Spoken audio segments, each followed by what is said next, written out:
আসসালামু আলাইকুম প্রিয় দর্শক, অন্য মঞ্চের আলাপচারিতায় আপনাদের সকলকে আমন্ত্রণ জানাচ্ছি। একজন গুপ্তচর ধরা পড়েছে ঢাকায়। সে নাকি নিজে বলছে সে সিআইএ চর। আবার ইউনুস স্যারের হয়ে গলা ফাটান যারা, এমন দু একটা চ্যানেল বলছে না না, লোকটা ভারতের গুপ্তচর, রয়্যাল লোক। কিন্তু কাউকে বলতে শুনলাম না যে লোকটা ইউনুসের চর। সন্দেহটা সম্ভবত আমি প্রথম করছি। কেন করছি সেটা নিয়ে এখনকার আলোচনা। তবে আলোচনায় যাওয়ার আগে ঘটনাটি সম্পর্কে দুটো কথা বলে নিই। 3 দিন আগে 12ই সেপ্টেম্বর শুক্রবার মধ্যরাত পেরিয়ে সবে যখন শুরু হয়েছে 13ই সেপ্টেম্বর, তখন ঢাকার মিন্টো রোড এলাকায় সন্দেহজনক কার্যকলাপে লিপ্ত থাকার অভিযোগে এনায়েত করিম চৌধুরী নামক এক বাংলাদেশি বংশোদ্ভূত মার্কিন নাগরিককে আটক করেছে পুলিশ। রমনা পুলিশ বিভাগের উপকমিশনার মাসুদ আলমের মতে, সন্দেহজনক আচরণের কারণে তাকে বিশেষ ক্ষমতা আইনের আওতায় গ্রেপ্তার করা হয়। পরদিন ঢাকা মেট্রোপলিটন ম্যাজিস্ট্রেট দিলরুবা আফরোজ তিথি তাকে জেলে পাঠানোর আদেশ দেন এবং তার রিমান্ড শুনানি 15ই সেপ্টেম্বর নির্ধারণ করেন। গতকাল মানে 15ই সেপ্টেম্বর আদালতে রিমান্ডের মামলা উঠলে পুলিশ 10 দিনের রিমান্ড চায়, কিন্তু মহানগর ম্যাজিস্ট্রেট আতিউর রহমান 2 দিনের রিমান্ড মঞ্জুর করেন তার জন্য। আপাতভাবে এটি একটি সাধারণ ঘটনা বলে ধরা হতো যদি না লোকটি মার্কিন নাগরিক হতেন।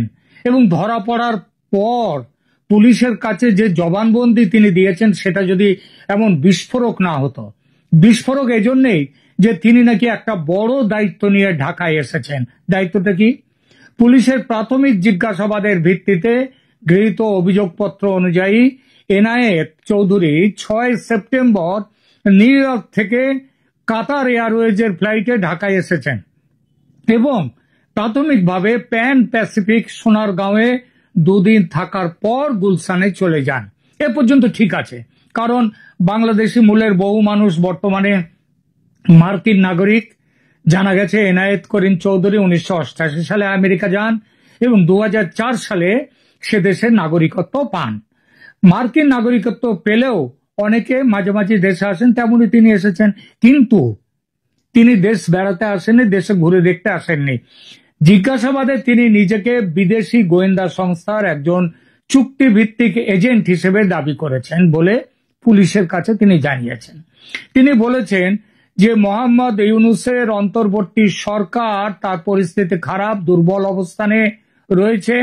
এই সরকারকে দিয়ে আমেরিকার উদ্দেশ্য পূরণ হওয়ার সম্ভাবনা নেই, তাই এই সরকারের পতন ঘটাতে তার ঢাকায় আগমন। পুলিশের অভিযোগ অনুযায়ী তিনি সরকারি নীতি নির্ধারক, উচ্চপদস্থ কর্মকর্তা, রাজনৈতিক নেতা, বিশেষ করে বিএনপি ও জামাতের বড় নেতাদের সঙ্গে ইতিমধ্যে বৈঠক করেছেন এবং প্রভাবশালী ব্যবসায়ীদের সাথেও তিনি গোপন বৈঠক করেছেন। তার কাছ থেকে 2টো আইফোন জব্দ করা হয়েছে। যেগুলোতে এনক্রিপ্টেড যোগাযোগ, উচ্চ পর্যায়ের রাজনৈতিক ব্যক্তিত্বদের সাথে অবস্থানগত তথ্য এবং গোপন বৈঠকের রেফারেন্স সহ নথি পাওয়া গেছে বলে দাবি করেছে পুলিশ। ট্রাম্প সাহেবের কাজকর্ম দেখে তার এবং তার প্রশাসনের বুদ্ধিশুদ্ধি নিয়ে দুনিয়ার মানুষের মনে প্রশ্ন উঠছে আমেরিকাতেও ভীষণভাবে। কিন্তু এনায়েত চৌধুরীর মতো একজন কাঁচা এজেন্ট পাঠাবে আমেরিকা ইউনূসকে গদিচ্যুত করতে, এটা ঠিক যেন হজম হচ্ছে না। ধরা পড়ার সঙ্গে সঙ্গে হড়হড় করে গোপন কথা ফাঁস করাটা গুপ্তচরদের স্বভাব বিরুদ্ধ। আর এই লোকটা ধরা পড়তে না পড়তে জানিয়ে দিল সে সিআইএর এজেন্ট এবং বাংলাদেশে এসেছে ইউনূস সরকারের পতন ঘটাবার উদ্দেশ্যে। দর্শক, আপনি বলুন কোন পাকা এজেন্ট এমন কাজ করে? এটা ঠিক, ইউনূস সাহেব এখন আমেরিকার খুব একটা সুনজরে নেই। তা বলে আমেরিকা যদি তাকে সত্যিই হটাতে চায়, সেটা তো আমেরিকার বাঁয়ে হাত কা খেল। আমেরিকা চাইলে যে কোনো মুহূর্তে ইউনূস সরকারের পতন ঘটতে পারে, আর সেই পতন হতে পারে পতনে করার জন্য নতুন করে কোনো ষড়যন্ত্র যেগুলো শেখ হাসিনার সময় করা হয়েছিল সেটা করার কোনো দরকার নেই। ইউনূসকে নির্দেশ দিলেই বাবা নেমে পড়ো বললেই তিনি নেমে পড়বেন, মানে তাকে নেমে পড়তে হবে, কারণ তাকে তো ওখানে বসিয়েছে ওই আমেরিকায়। আচ্ছা, ইউনূসের কথা ছেড়ে দিলাম, তার না খুব লোভ, কিন্তু ওয়াকারুজ্জামানকে দিয়েও হতে পারে এই কাজ। তার জন্য এনআইএ মানে ওয়াকারুজ্জামানকে বলতে হবে যে তুমি ওখান থেকে একে ধরে টেনে নামিয়ে দাও। ওয়াকারুজ্জামান যে রাষ্ট্রপতিকে বলবেন, হয়ে যাবে কাজ। তার জন্য এনআইএর মতো কাঁচা এজেন্ট পাঠাবার কি দরকার? আর সন্দেহটা এখানেই, এনআইএ করিম চৌধুরী আসলে কার চর, কে তাকে লাগিয়েছে এই কাজে, আমেরিকা না অন্য কেউ? দেখি সেটা। দেখুন, মোহাম্মদ ইউনূসের সাথে আমেরিকার প্রকৃতপক্ষে দীর্ঘমেয়াদী একটা ঘনিষ্ঠ সম্পর্ক রয়েছে।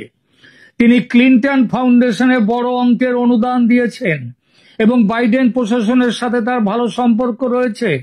তিনি ডিপ স্টেটের অন্দরমহলের লোক। আবার 2024 সালের সেপ্টেম্বরে আমেরিকা তার সরকারকে $200 মিলিয়ন সাহায্য দিয়েছে। আর বর্তমানে তাকে দিয়ে ওই বাংলাদেশে একটি সেনা ছাউনি, তারপর সেন্ট মার্টিনস আইল্যান্ড, এসবগুলো নেওয়ার দরকার আছে। বাংলাদেশকে নিজেদের উপনিবেশ করার দরকার আছে আমেরিকার। সুতরাং এই মুহূর্তে অন্তত যতদিন আমেরিকার এখনকার প্ল্যান হচ্ছে ভোট হবে, বিএনপি ক্ষমতায় জিতবে, ক্ষমতায় জিতবার পর বিএনপিকে দিয়ে এইসব কাজকর্মগুলো হবে। সেটা ওই ট্রেসি অ্যান্ড জ্যাকবসন তিনি লন্ডনে গিয়ে তারেক রহমানের সাথে দেখা করে কথা বলে সব ব্যবস্থা করে এসছেন। সুতরাং এই মুহূর্তে যতদিন ভোট না হয় তার প্রয়োজন আমেরিকার কাছে যথেষ্ট। সুতরাং এনআইএকে পাঠিয়ে পদচ্যুত করার দরকার কেন হবে আমেরিকার? আর দরকার হলে সে হুকুম মুখ থেকে বের করলেই তো মিটে যেত। সেটা বলতে অসুবিধা হলে ওয়াকারুজ্জামানকে দিয়েও করা যেতে পারে কাজটা। তিনিও তো আমেরিকা ও ডিপ স্টেটের কম কাছের লোক নন। আমেরিকা এবং কানাডায় সরকারি সফর করেছেন এবং আমেরিকান সামরিক কর্মকর্তাদের সাথে নিয়মিত যোগাযোগ রক্ষা করেন তিনি। তাহলে এই কাঁচা এজেন্টকে কেন দায়িত্ব দেয়া? এটা ঠিক, প্রত্যক্ষ নিয়ন্ত্রণের একটা সীমাবদ্ধতা আছে। শেখ হাসিনাকে গদিচ্যুত করার সময় আমেরিকা কি করেছিল গদিচ্যুত করতে, সেটা তো সে ভূমিকা আমেরিকা তো সারা বিশ্ব জানে। সে নিয়ে যথেষ্ট চাপেও আছে আমেরিকা। ইউনূস বা সেনাপ্রধানের মতো উচ্চ পদস্থ ব্যক্তিত্বদের প্রত্যক্ষ নির্দেশ দিয়ে কাজ করিয়ে নেওয়াটা রাজনৈতিকভাবে ঝুঁকিপূর্ণ। এতে আমেরিকার যে প্লসিবল ডিনায়াবিলিটি বা অস্বীকার করার যে একটা সম্ভাবনা, সুবিধে, সেটা নষ্ট হয়ে যায়। তাই কি কাঁচা লোকটিকে পাঠানো? এমন সম্ভাবনা একেবারে যে নেই তা বলবো না, কিন্তু যাকে দিয়ে আসল কাজ কিছুই হবে না তাকে কেন পাঠাবে? তাছাড়া এনআইএ চৌধুরী যে নিজেকে সিআইএ এজেন্ট বলে দাবি করছে, সেটা তো সত্য নাও হতে পারে, পেছনে তো অন্য গল্প থাকতে পারে। অনেক সময় গ্রেপ্তার হওয়া ব্যক্তিরা নিজেদের গুরুত্ব বাড়াবার জন্য অতিরঞ্জিত দাবি করেন।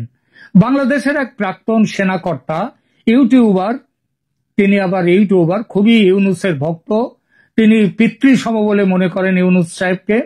তিনি দাবি করেছেন এনআইএ চৌধুরী ভারতের চর। তবে তার দাবির মধ্যে একটা টুইস্ট আছে। এনআইএকে পাঠিয়েছে ভারত সেনাপ্রধানের সঙ্গে যোগসাজশ করে, এইটাই তার বক্তব্য। অর্থাৎ ওয়াকার ভারতের সাথে মিলে রয়েছে, আওয়ামী লীগের সাথে মিলে আছে। তার কথা, এই সেনাপ্রধানটিকে যদি ইউনূস সাহেব ক্ষমতায় বসে ছুঁড়ে ফেলে দিতেন তাহলে দেশের অনেক সমস্যাই নাকি দূর হয়ে যেত। যিনি প্রধান উপদেষ্টার ক্ষমতা সম্পর্কে, অর্থাৎ তার এই সেনাপ্রধানকে হটাবার ক্ষমতা তার আছে কিনা এই সম্পর্কে যদি তার বিন্দুমাত্র ধারণা থাকতো তাহলে তিনি এই কথা বলতেন। সুতরাং তার ওই দাবি নিয়ে আলোচনা করার কোনো যোগ্যতা আছে বলে আমি মনে করি না। তা তিনি প্রাক্তন মেজর জেনারেল হন আর যেই হন, তিনি কয়েক মাস আগে যে প্রাক্তন সেনার দল 4 ঘন্টা না 8 ঘন্টায় কলকাতা দখল করতে মিছিল করবে বলে রাস্তায় বেরিয়েছিল মিছিল করতে, তাদেরই সমগোত্রের। এদের মাথায় এটা ঢোকেনি যে বাংলাদেশে গোয়েন্দাগিরি করতে আমেরিকা থেকে চর নিয়ে আসার ভাবনা স্রেফ পাগলরাই ভাবতে পারে। আর নিজের দেশে মার্কিন নাগরিককে দিয়ে চর বৃত্তি করার কথা ওয়াকারুজ্জামান ভাববেন, এতটা বোকা তিনি নন। তাহলে কার চর হতে পারেন? আমেরিকার তো হলো না, তাহলে কার চর হতে পারেন এনায়েত করিম চৌধুরী? আমেরিকার নয়, ভারতের নয়, এমনকি সেনাপ্রধানের নয়। ঘটনাক্রম যেদিকে সম্ভাব্যতার আঙুল তুলছে, যেটা আমি একদম প্রথমেই বলেছিলাম, সেটা হলো আঙুলটা উঠছে স্বয়ং ইউনূস সাহেবের দিকে। কারণ তিনি বাংলাদেশে প্রধান উপদেষ্টা বটে সরকারের, অন্তর্বর্তী সরকারের, কিন্তু তা তো শেকড় আমেরিকায়। সেখানে তো তার কম লোকজন নেই, বরং সেখানেই তার সব আসল লোকজন। তো এনায়েত কি তার লোক হতে পারে না? এই লোকটিকে তিনি আমেরিকা থেকে উড়িয়ে এনে নিজের বর্তমান যে নড়বড়ে আসনটা রয়েছে সেই আসনটাকে একটু শক্ত করতে, একটু সুস্থির করতে তিনি কি আনতে পারেন না? অর্থাৎ এটা মোহাম্মদ ইউনূসের নিজের রাজনৈতিক প্রয়োজন।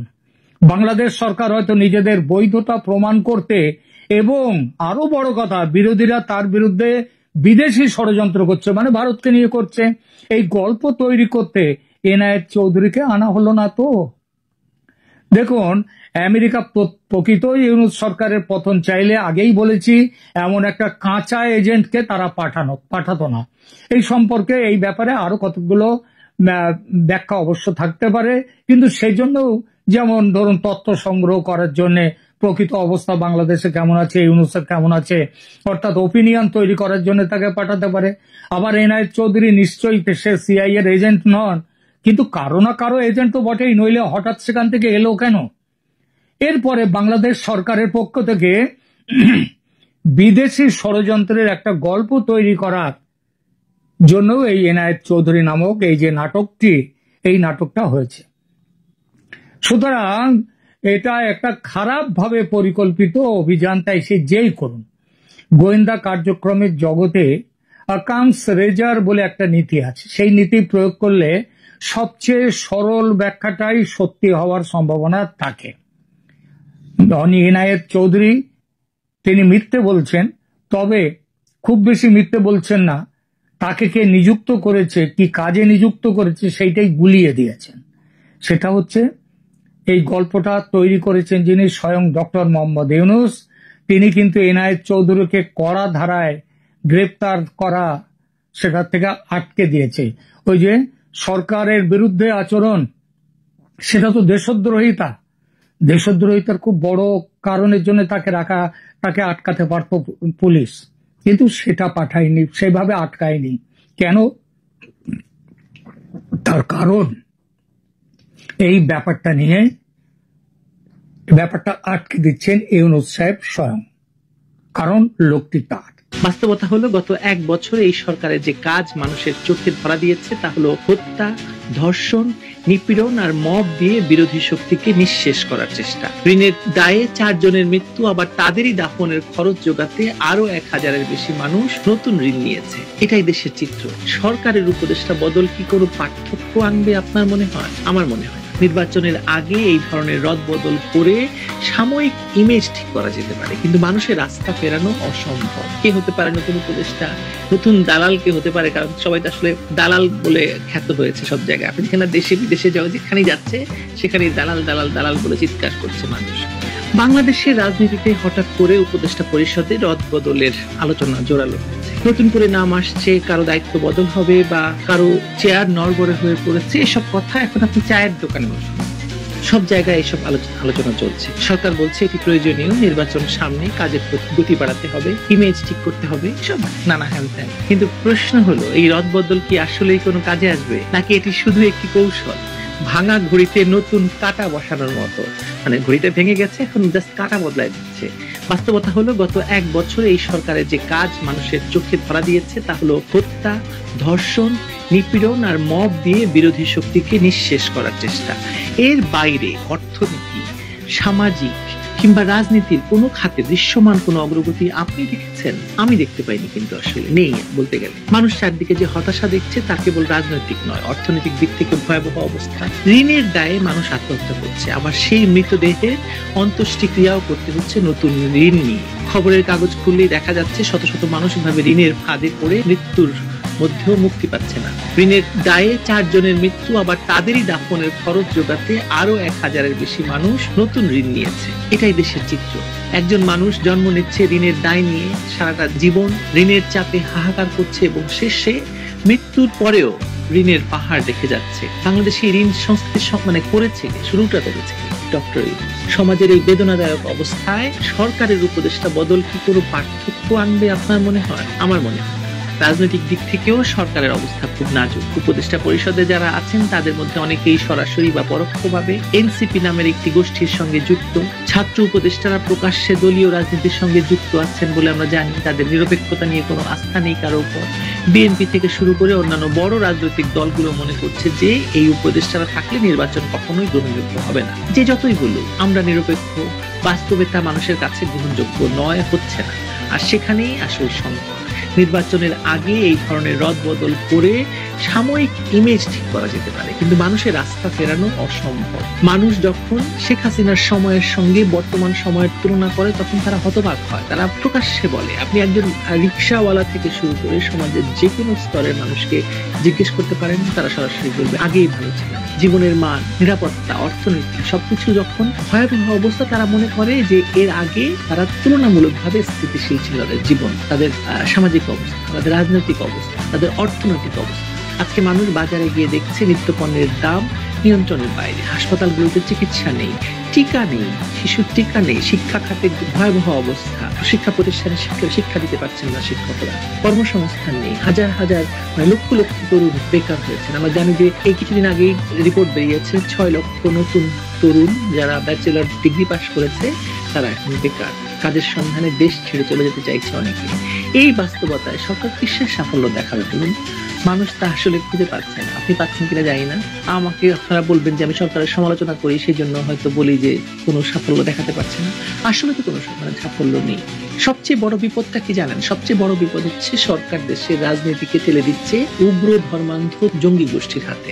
একদিকে বিরোধী শক্তিকে দমন করতে গিয়ে স্বাধীন চিন্তার সব জায়গা বন্ধ করে দিচ্ছে, অন্যদিকে পুরো মঞ্চ খালি করে দিচ্ছে উগ্রবাদীদের হাতে বা দখল করে দিচ্ছে তারা। এতে যারা সাময়িকভাবে ক্ষমতায় টিকে থাকতে চাইছে তারা হয়তো স্বস্তি পাচ্ছে, কিন্তু দেশ দীর্ঘমেয়াদে ভয়ঙ্কর ঝুঁকিতে পড়ছে। ধর্মকে রাজনীতির হাতিয়ার হিসেবে ব্যবহার করা হচ্ছে এবং সাধারণ মানুষকে বিভক্ত করার জন্য সেটা সবচেয়ে সহজ অস্ত্র। এমন এক সময়ে যখন দেশের রাজনৈতিক, অর্থনৈতিক এবং সামাজিক সব খাতেই সংকট, তখন সরকারের উপদেষ্টা বদল মানুষের কাছে কোনো গুরুত্ব বহন করে না। তাই দেখবেন আপনি এই দিকে আলোচনা হয় বটে, কে হতে পারে নতুন উপদেষ্টা, নতুন দালাল কে হতে পারে, কারণ সবাই তো আসলে দালাল বলে খ্যাত হয়েছে সব জায়গায়। আপনি যেখানে দেশে বিদেশে যেখানে যাচ্ছে সেখানে দালাল দালাল দালাল বলে চিৎকার করছে মানুষ। মানুষ স্পষ্ট করে বলছে তারা দেখতে চায় এই সরকারের বিদায়। আসলে তারা নতুন উপদেষ্টা বা উপদেষ্টার রদবদল চায় না। তারা বুঝতে পেরেছে সমস্যার মূলে রয়েছে অযোগ্যতা, অদূরদর্শিতা এবং স্বেচ্ছাচারিতা। শুধু মুখ পাল্টে মানে কয়েকজন উপদেষ্টা বদল করে, দায়িত্ব বদল করে, নতুন কিছু নাম যুক্ত করে এই সমস্যার সমাধান হবে না, বরং এতে সমস্যা আরো বাড়বে। তার মানে ইউনূস কি কেবল এই উপদেষ্টা পরিষদ রদবদল করে তার সরকারের গ্রহণযোগ্যতা টিকিয়ে রাখতে পারবেন? উত্তর হচ্ছে পরিষ্কার না। কারণ গ্রহণযোগ্যতা আসে কাজ দিয়ে, আস্থা দিয়ে, ন্যায় বিচার এবং নিরাপত্তা দিয়ে, যার কোনোটাই বাংলাদেশের মধ্যে নেই। যে সরকার 1 বছরে হত্যা, ধর্ষণ, দমন পীড়ন ছাড়া আর কিছু মানুষের মনে রাখতে দেয়নি, যে সরকার মানুষের পেটে ভাত দিতে পারেনি, ঋণের বোঝা থেকে মুক্তি দিতে পারেনি, নিরাপত্তা দিতে পারেনি, সেই সরকারের শেষ রক্ষা কোনো কৌশলেই হবে না। মানুষ সব দেখে, সব বোঝে এবং মানুষ চায় মুক্তি। উপদেষ্টা পরিষদের রদবদল সে মুক্তি এনে দিতে পারবে না, এটা নিশ্চিত। এটা শেষ পর্যন্ত সরকারের বিদায়ের প্রশ্নকে আরো প্রকট করে তুলবে। কবে যাবা এই প্রশ্ন এখন সবার মুখে উচ্চারিত হচ্ছে। বঙ্গবন্ধু বলেছিলেন না পাকিস্তানিদের, কত নিঃস্ব, কবে দেবা, কবে যাবা। মানুষ এখন এই সরকারকেও বলছে কত নিঃস্ব, কবে দেবা, কবে যাবা। বঙ্গবন্ধুর দফা বলেছিলেন যে আমার 6 দফা বুঝি না, আমার দফা 3টা, কত নিঃস্ব, কবে দেবা, কবে যাবা। বাংলাদেশের মানুষ এখন মৌন হলেও এই উচ্চারণ করে যাচ্ছে।